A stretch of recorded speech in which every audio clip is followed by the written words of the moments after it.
Welcome to my life party. There's my cat.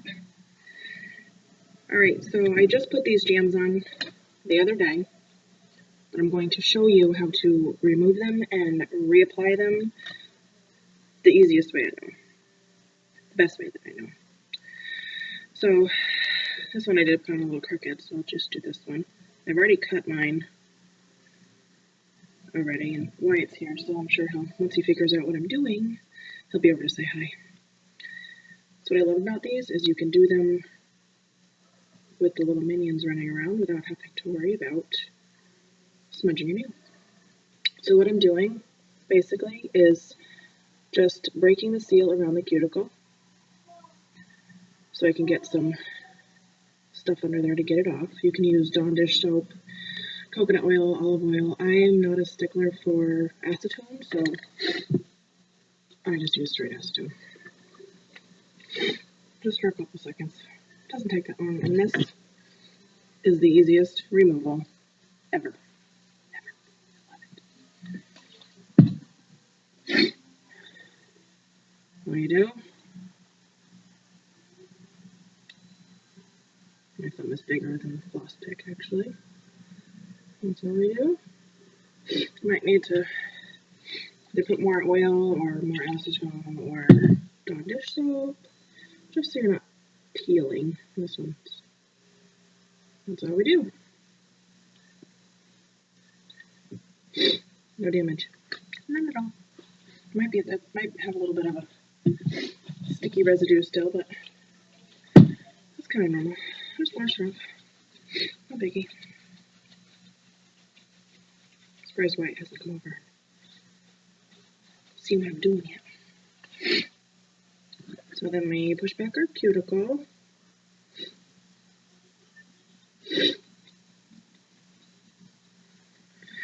I like to also I had invisible cuticles that I never knew about before jams. When you have lifting at the cuticles, most of the time it's either not proper seal or you have invisible cuticles that you might not even know about. So I like to really get in there, make sure my cuticles are really good, because I pick at them and they drive me crazy, which leads to me picking at the jams and lifting jams, but not everybody does that, just me. Buff the nail, and I use Jamberry strengthening coat. I love it because my nails are super brittle. Super brittle.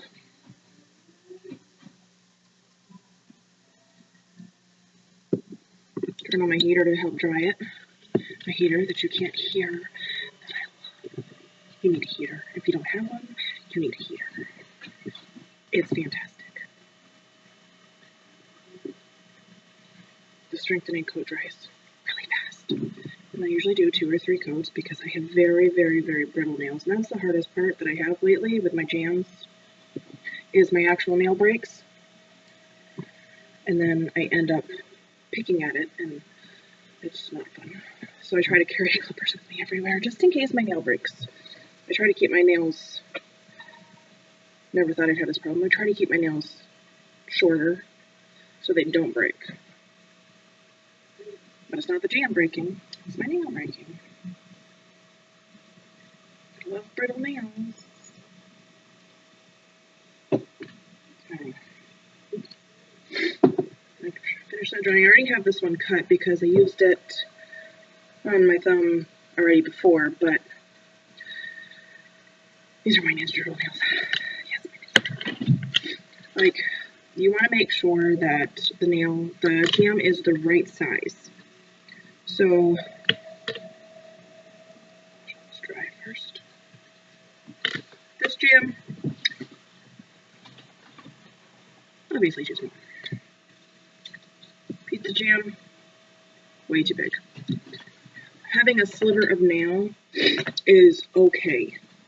It might drive people crazy, like my sister, but it's okay to have a sliver of nail because you don't want the jam touching your cuticle, the sides of your nails. It will not adhere right, you'll have peeling and lifting, and it won't be watertight. You want a smaller jam for your nail. Trust me. You don't want to touch this area with your finger. It will get oils on it and it will lift eventually. You want to, people use the cuticle stick, but I haven't mastered that yet. So I cut it a little bit longer, and I touch the side that I know I'm going to file off. So there's a cold application process and a hot application process. Most know the hot application process. You heat it up, you stick it on your nail, heat it up again, file it off. I'm going to do the cold application process to show people what it is, basically. And it's easier to, I have a problem with crookedness, so it's easier to get less crooked when you're doing cold application because the jam doesn't curl. So I've already prepped my nail. Nail prep. Clean nails. Jam on a little bit away from your cuticle, as straight as possible. Go from your cuticle to the tip in the middle. Still kind of crooked. And then from side to side, all the way up, lots of pressure. Lots of pressure. I'm telling you, lots of pressure. So then, make sure it's not touching your sides. That kind of is, so I'll push that down. Heat it up. My heater that you can't hear, like a blow dryer. I like heat just to make sure it's tight and secure, and that's why my jams last forever, so I heat a lot. More pressure. You're basically just pressuring the crap out of it to make sure it's on there. You don't want it to come off.